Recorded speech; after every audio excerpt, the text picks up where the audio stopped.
başkanımıza hediye olacak bu. Recep Tayyip Erdoğan. Evet, bu hediye gidecek. Burada bir sergi bittikten sonra oraya. Ama oranın gök korkması, hava yüzünden. Evet, mavi gökyüzü. Maşallah. Bizim bayram Doğu Türkistan. Türkiye. Ama gönder. Bu bayrak Gazi Mustafa Kemal Atatürk'ün hem Doğu Türkistan Polis Sağlık Devleti'nin bir gök bayrak bayrağı. Evet, gök bayrakları. Tarihimizin yeri var. Buradayız. Sizler nasılsınız? İyisiniz? Buna geldik, iyi olduk, bunu gördük daha iyi. Hayır. Evet. Çok sevinçliyim. Teşekkür ederiz. Şeye de bekleriz. Altın ordumuza bekleriz. İnşallah. Gurur duyarız. Ağırlamaktan gurur duyarız.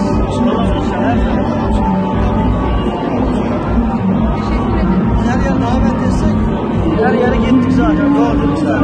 Oraya geldiniz mi daha önceden hiç? Geldim. Geldiniz. Ne zaman geldim?